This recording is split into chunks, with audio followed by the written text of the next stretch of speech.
Hey, what's going on, Josh? Quick question. Have you ever wound down a podcast before? Wound down. It depends what you mean by wound down. Are you talking about like taking a chunk, maybe seeing the end and deliberately coming to that end? Perhaps. Well, I don't think I have. So we'll talk about that and more right here, right now. PodMAX Podcast. Welcome to the PodMAX Podcast.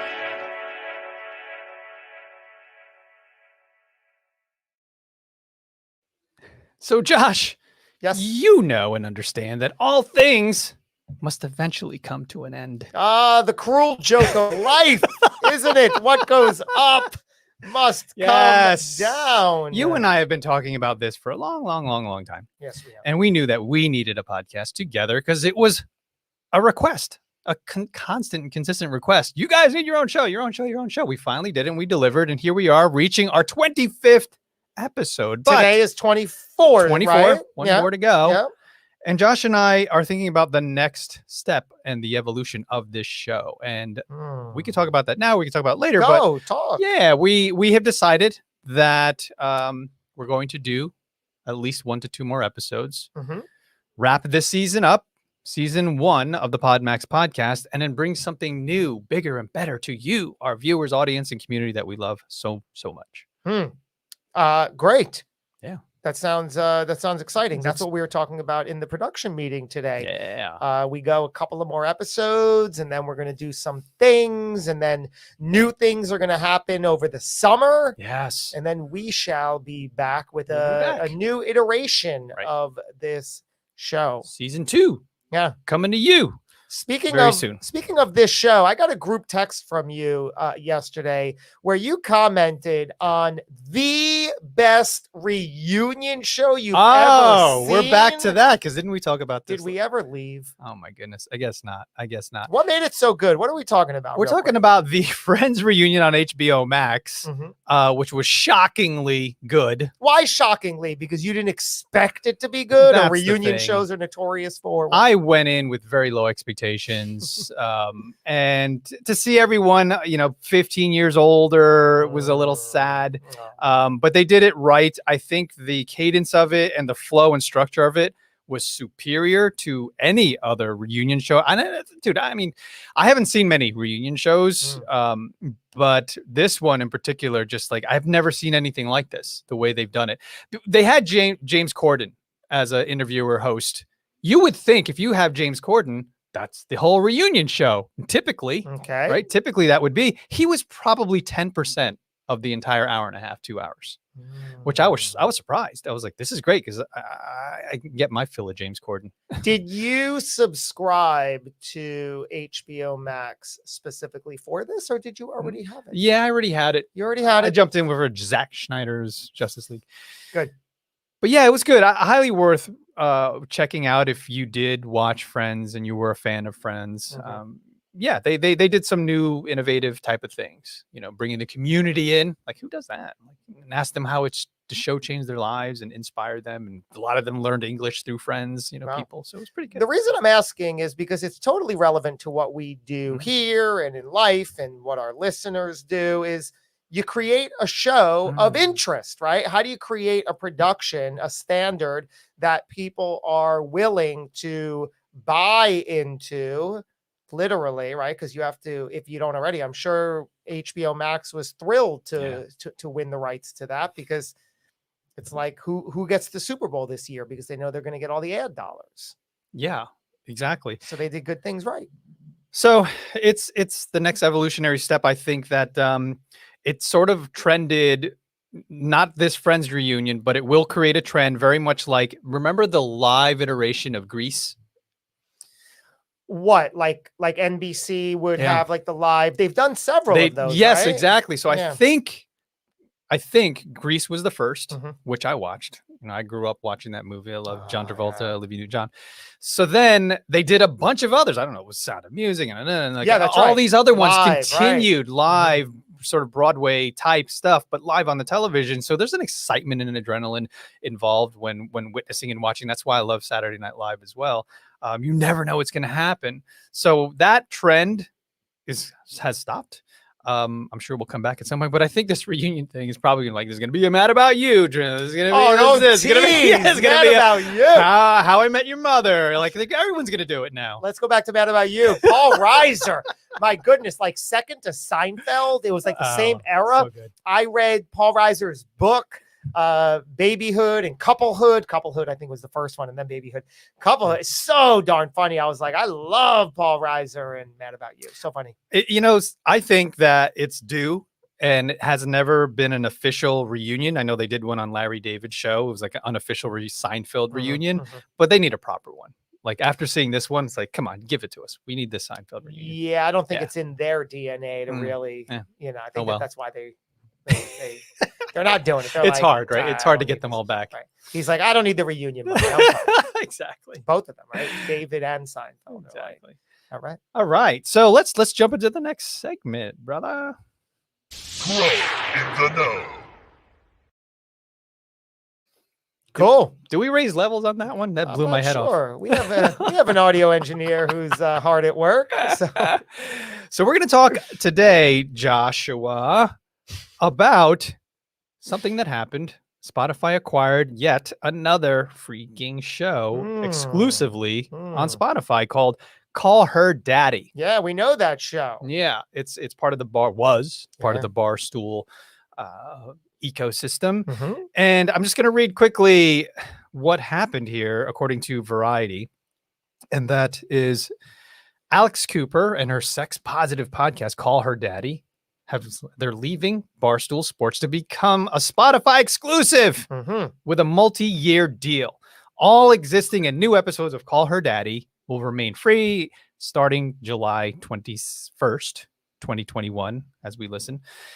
So this will be available, like I said, exclusively on Spotify. And in addition to bringing the podcast exclusively to Spotify, the deal also covers all future and additional exclusive new projects in development with Alex Cooper, who is the host. So this 3-year agreement between Alex Cooper and Spotify is worth more than, you know the number, Josh, $60 million. 60 million. And two sources familiar with the pack told Variety that Spotify's exclusive big deal with this is their first woman-led podcast to date, right? It's only second to Rogan. And it's like I said earlier, it's not involving Barstool Sports, which was the previous home since 2018. That's right. But now moving forward, it's exclusively Spotify. So what do you think? Well, I think I want to know how one gets to that price tag. How does that happen? What elements are in place? Now, I know the content of the original Call Her Daddy podcast. It was these two lovely ladies who were opening up, talking about their lives and sexcapades. But they're not the only ones to have gone that route. So how do you get to that road? Like, is it, you need good content. But even saying that sounds ludicrous because good content and I like to believe that we've got good content, right? Spotify is not buying us now for 60 million. So what is that gap? So from my understanding, she has created a brand and a community of listeners that have brought her to the top. She's consistently been around the 15th top podcast of all podcasts out there. So, I mean, that right there alone, I guess, warrants some sort of numbers and reasoning behind why they would make such a insane offer. But I am not aware of her show. What's cool about this is as Spotify continues to acquire shows like this, it creates more awareness, more curiosity, more listeners. I'm probably going to become a fan. So it's really wild, the power of deals like this, announcements like this, and the direction that exclusive podcasts are going. I love our community here, by the way. Todd Genatasio says audience and attention are the assets of every business needs to be building. Absolutely true. Mike Ham of the Ham and Cheese Show. Private joke, just joking, Mike. Private joke there. Mike Ham, it's great. He wrote, not even just audience size, but audience engagement is off the charts. So for the people listening, that's what you need, right? Yes. That's what you need. You need, right, like the entrance to the party is content, good content, right? Like, let's get that out of the way. But it doesn't end there. Like, that's literally your party, what you're arriving with. Like, oh, I'm coming to the party with great content. Good. Now you could participate. So it's audience size and engagement. So how do you get engagement, right? The $60 million question. Yeah, well, first you create a show called Ham and Cheese, and people will come and want to consume. No, That's I mean, you have to bring value. I mean, it's overused, but it's so true. Like, you have to bring something to the table that people want to hear, something that people are going to understand has value intrinsically, and then they want to invest their time and potentially their dollars into what it is you're sharing.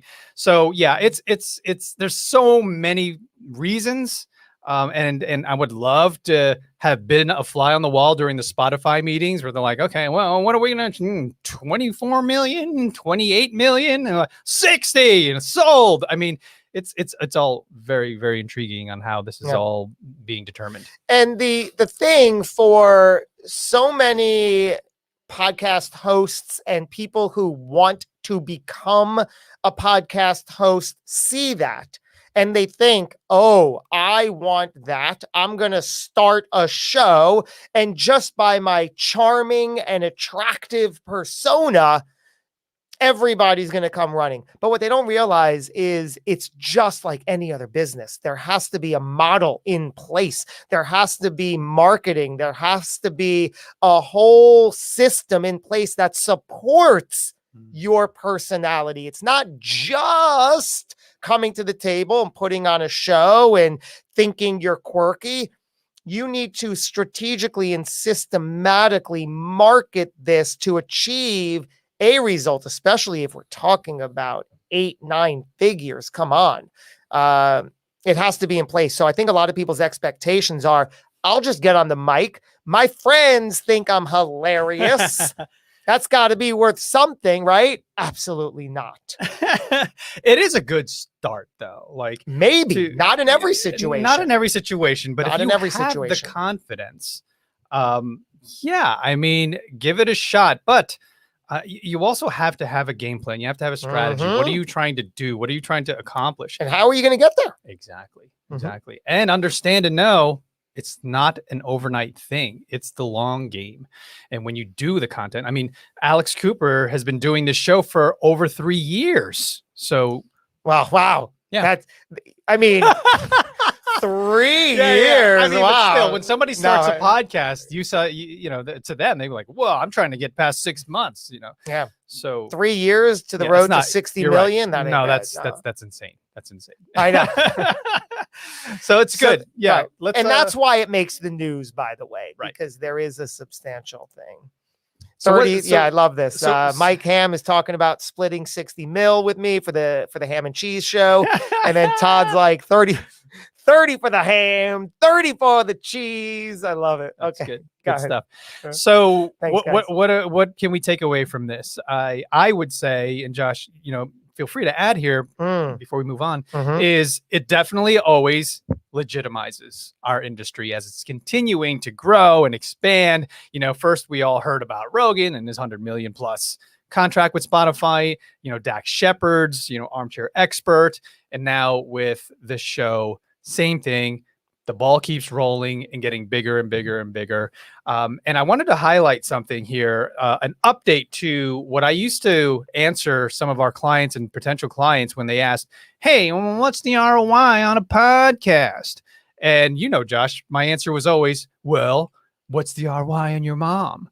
And I mentioned this to Gary, in which we're going to segue into this. Line. Yes, that's his line. I say, hey, bro, I borrow this from you because there's no direct answer. He goes, well, I've updated it. What did he say? What was the update? He said, I've updated my answer because now there absolutely is a known ROI of a podcast. He said it's $100 million in the case of Joe Rogan. But then he also says, but honestly, you're not Joe Rogan, so you're not going to get 100 million, but it's proven. Look at anybody else. Look at Dak Shepard. Look at Guy Raz. Look at Conan O'Brien for his show. Look at anybody with a successful show. There is a capable and able ROI. It's not unproven, was his point. It's proven. Amazing. So that brings us into the nice little segue of our next segment called Build It, and They Will Come. We're going to talk about Gary in 4Ds.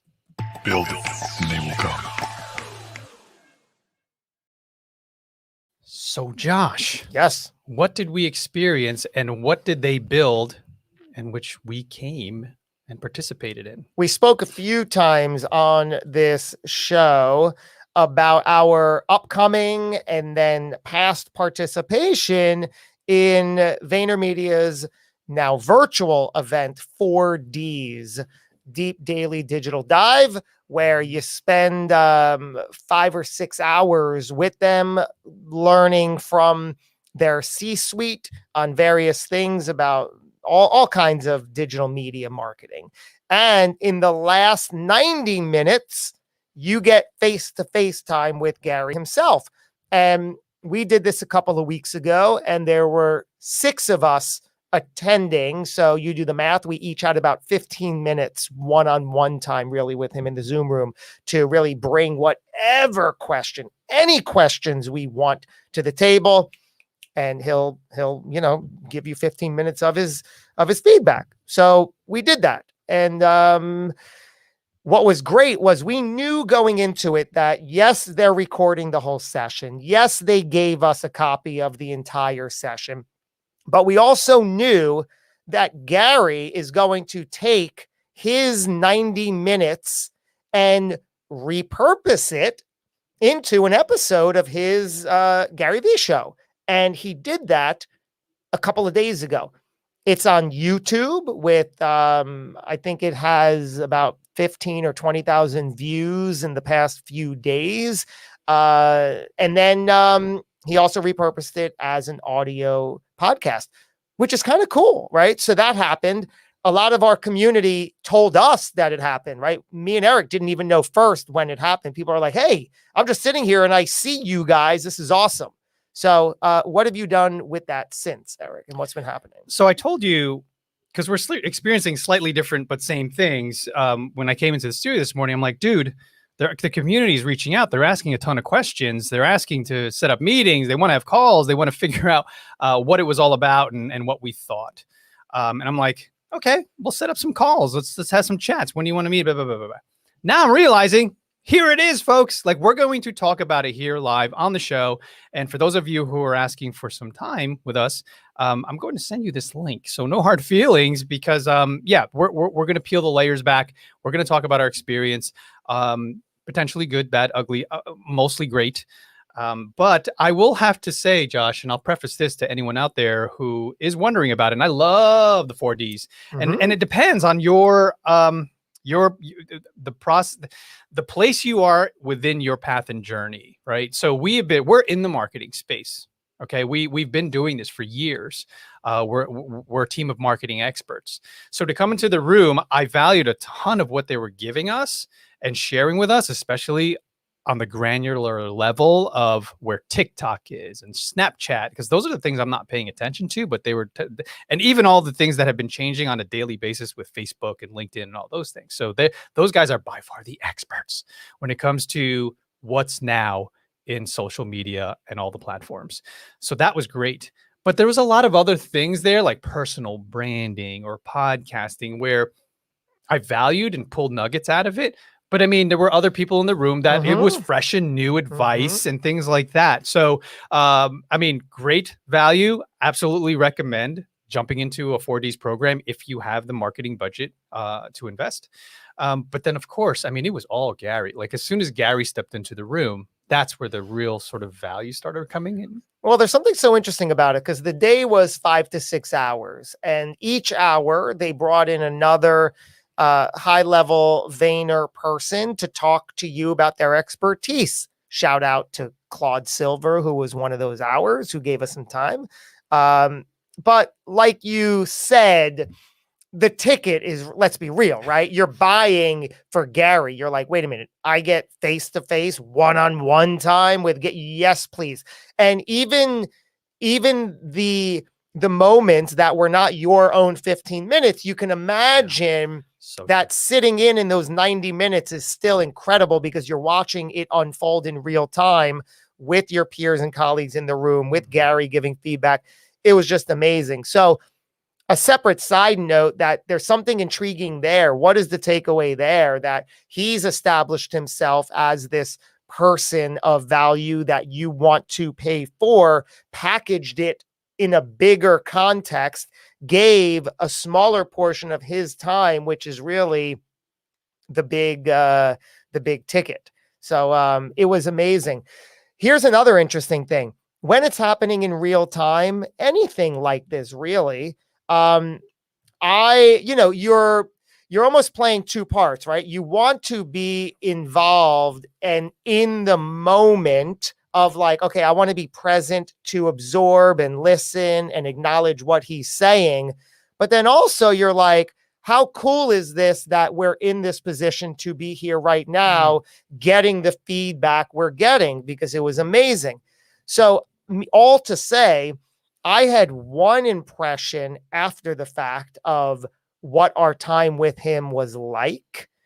And then I spent the past couple of weeks, well, I could have gone back because we had the recording, but I almost didn't go back to the recording because I wasn't ready to be open to what he said and what action we may needed to have taken.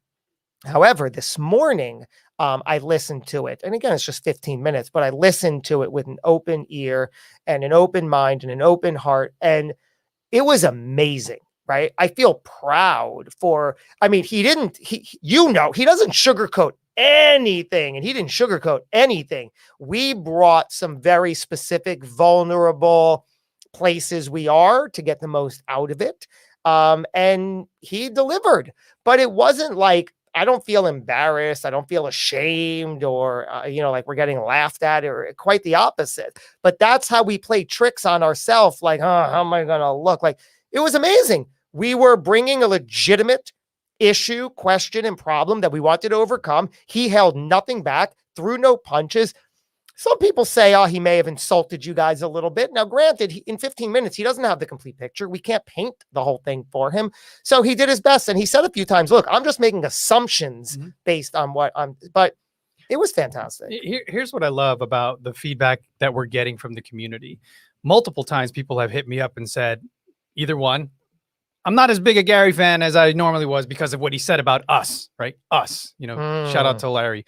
And then there's also people that said, I took away X, Y, and Z. And these are all multiple different everyone's getting different takeaways depending on their experience currently and what they're doing in their business and how relevant it is to them. So what I love about sharing this, and I told Josh this as well, because I did have some trepidation about sharing this content with you.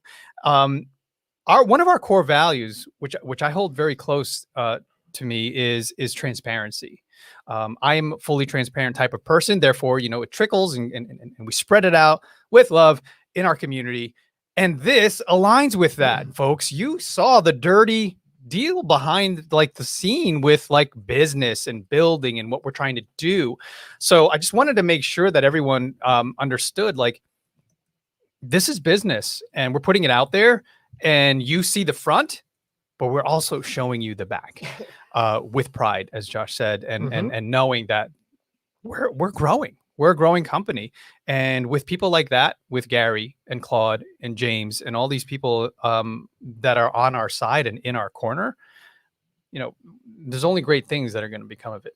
Yeah, it comes down to ego and putting that aside and realizing that if you want to grow, you have to take proper feedback, and that's what I'm learning. And it's like it can't always be pretty, but it's the way. It's good. So I hope you guys got something out of that. That is our experience at the 4Ds. It was magical. It was awesome. It was something that we will always cherish, and we know there's going to be more time spent with Vayner and Gary in the future. So more to come. Hope you got some nuggets out of that. We're going to move on to our next segment. Josh, have you ever? Have you ever? So in this segment, we talk about an experience we may have had in some form of business or the microphone. And this one is going to piggyback on a theme you brought up, Erik, about 2 minutes ago on transparency. Have you ever revealed something in the mode of transparency, but it backfired? Because I can't imagine that transparency really means the literal nature of you are knowing everything. And I know you value transparency, and I know that there's a line, and probably 99% of the time it works. But what about a 1% where it's like, probably shouldn't have revealed that in that way, or shouldn't have come to the table, or wasn't the right time, or wasn't the right audience? That's a tough question. Like, nothing comes to mind. I'm sure there are instances, if I thought about it, that I'm like, that's a lesson learned. I'm sure maybe I should have paused on that reveal, but no regrets per se. I'm sure no, because it's all lessons learned, right? And everything's hindsight 2020. So yeah, I can't think of a particular. What about you? No. I mean, I don't know if I mean, you epitomize transparency. Like you'll just tell everybody everything, right? Yeah. That's your thing. I might be a little more strategic in like, okay, is this the right time? Is this the right venue? Is this the right thing to say for the time? I mean, there are times where I hold back on information because I don't want to overwhelm. So there are times where maybe, and I've gotten feedback from you and our leadership team, specifically with Meredith. She, it's like, there's a time and a place to mention things to the team. So that could be probably where I share too much and I overshare in terms of like strategic growth and things that may sort of not be clear. Like the picture is still foggy and it's not necessarily needed to share with the greater team or the community on where that's going. But yeah, any particular thing. I mean, you and I are always creating new things and throwing things at the wall to see what sticks. For example, we have this OAB On Air Brands Network. We created this one sheet literally like within an hour. we wrote it and we brainstormed, the whole team. We were sitting here and we were like, what are we gonna do? And then we literally went to the printer, got it the same day, and then we announced it on stage that week. We have yet to take action, and this is all pause. So there could be something there was like transparency kind of turns into something where it's like, well, it could be translated or viewed as like, you're not following through on something, but meanwhile you pivoted, or you paused on it with the full intention to take action or grow, whatever that was. But yeah, any particular thing I can't think of. Great. All right. But yeah, so what had happened on the show today? We talked about Spotify continuing to grow their catalog of exclusive content, specifically Alex Cooper's. I always want to say Alice Cooper. You did say Alice Cooper in the meeting this morning. Yeah. You're like, why am I thinking Alex of the Cooper. lead singer, Alex Cooper? Yeah. Meanwhile, Alex Cooper is not a man. It's a lovely young lady, folks, if you're wondering. So yeah, it's the Call Her Daddy podcast, $60 million Spotify acquired. And then we got, legitimizing yet again, another massive win for podcasters. And then what happened at Build It and They Will Come? We went to the 4Ds, and then it became a legit episode on the Gary V show. So we're able to be positioned in that regard alongside him and that brand, which is great. Yeah, so it's in every single format you can imagine, as Gary is known for. So you can find it on Apple, Spotify, and all those podcast platforms. But then you can also see the video, which is on YouTube, and I'm sure is getting chopped up as we speak, if not already. So if you find, and you're listening to this and watching this, share with us, because we're not aware of every piece of micro content that they're creating around and for us. So yeah, we're going to create our own as well, but yeah, they're way more efficient right now than we are putting that stuff out. You think? And then there's have you ever been so transparent that it backfired?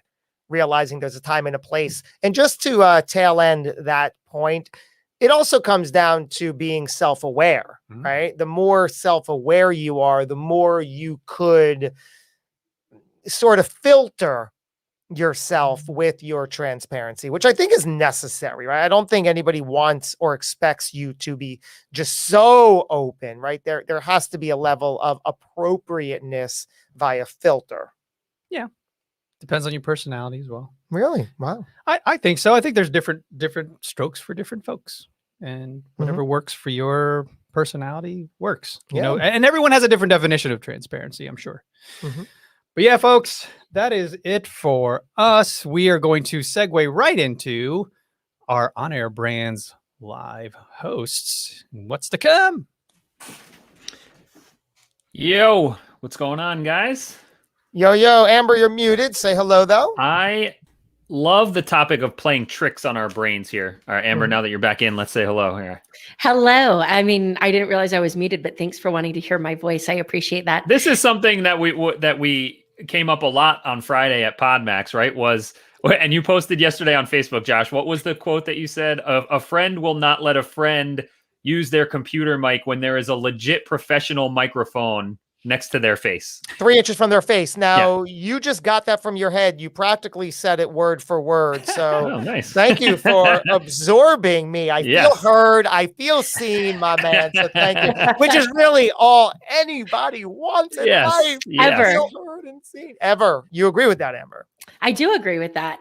Yeah. I wanted to comment really quickly because I was in like the StreamYard watching and realized I couldn't comment because life, StreamYard, whatever, I wasn't doing it right.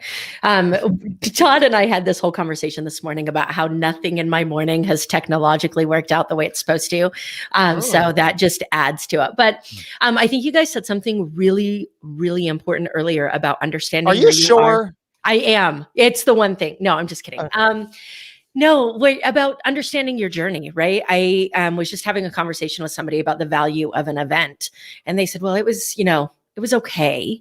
And I said, okay, like knowing who puts this on, let's dig a little deeper on that. I said, knowing where you are in your journey, do you think you're still their ideal client? And I think that that's like an important conversation for people to have of like, was this meant all for me? Or like Erik said, can I take little pieces of this and figure out where the value's at? And when people are having conversations about the value of events, I think they need to ask themselves that question.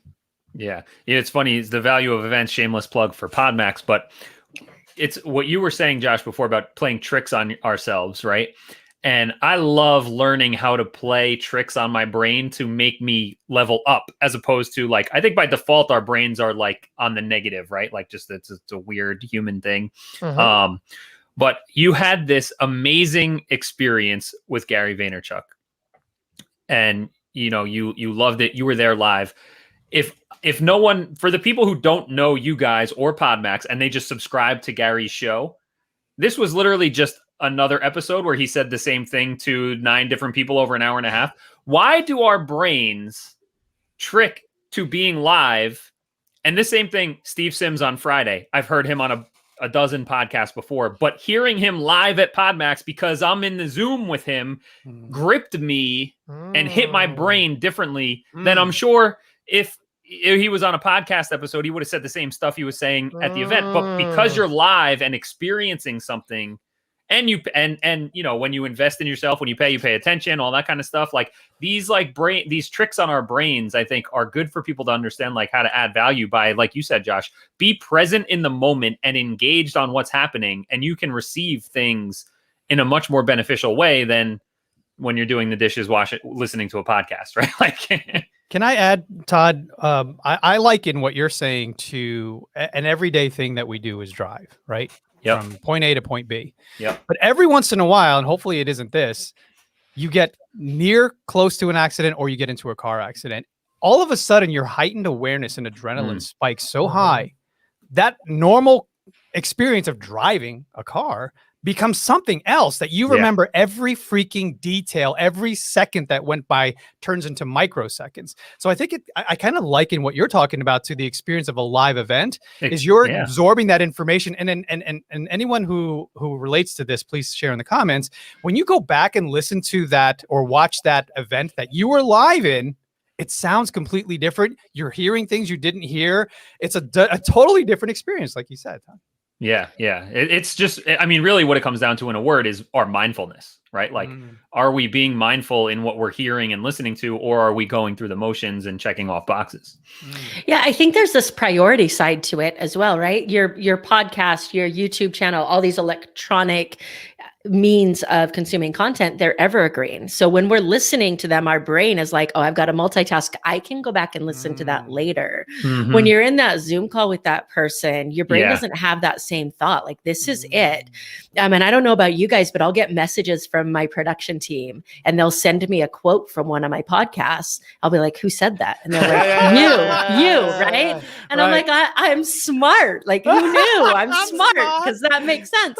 But you're so in the moment and you're just involved in that conversation. You're being human and real. And like Erik said, transparent, that thinking about what you're saying or how it's going to sound on the recording isn't going through your head the same way it is otherwise. Right. Yeah. What do we have coming up at the top of the hour? Today, we are talking about the AIDA framework: attention, interest, desire, and action.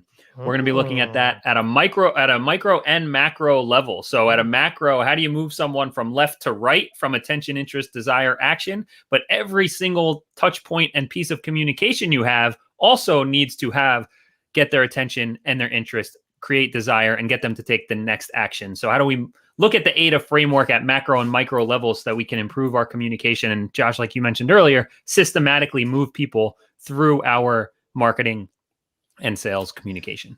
I know you'll appreciate this, Todd. I just over a handful of days, because I listen to some YouTube videos in chunks while I'm doing other things. Jordan Belfort came up in my stream, and I was like, oh, I'll listen to that keynote or watch it. Whatever it was. Yeah. And then I did, and amazing, right? I'm like reinvigorated by him. I'm like, oh yes, he's someone to learn from. Today he was just talking about the need to sell on both emotion and logic. We know that. Is that part of the conversation with AIDA?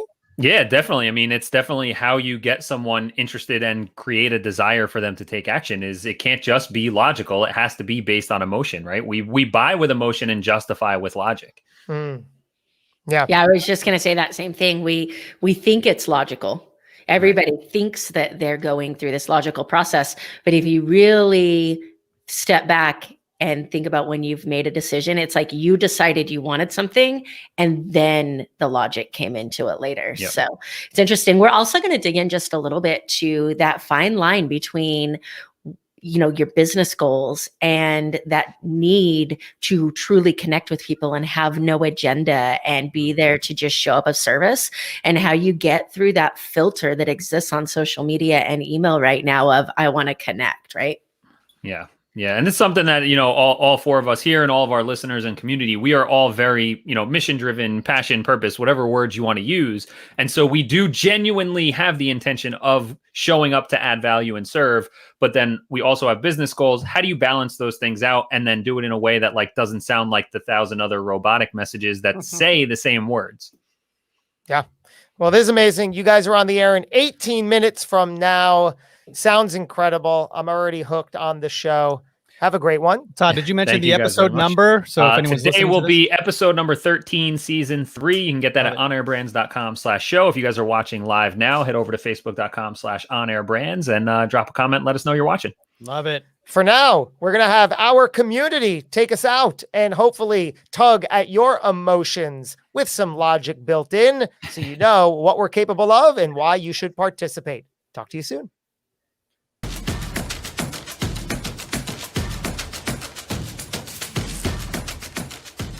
I think everybody kind of knows or has a feeling that podcasting is like a thing, it's just a matter of how it gets incorporated into their business, into their story.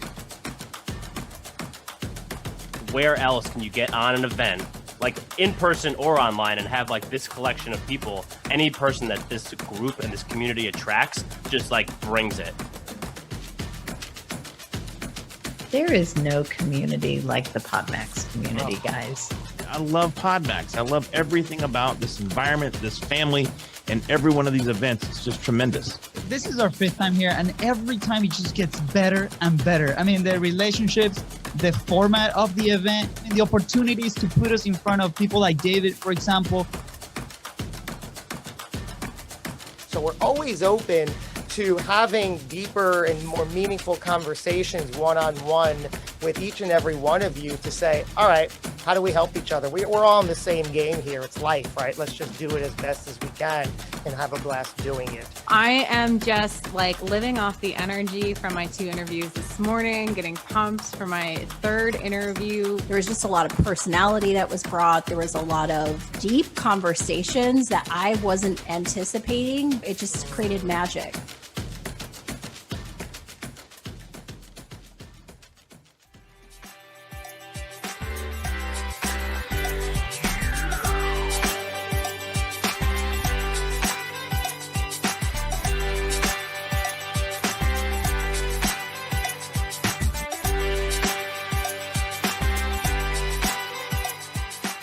Are you an entrepreneur? Apply now to be a podcast guest at podmax.co.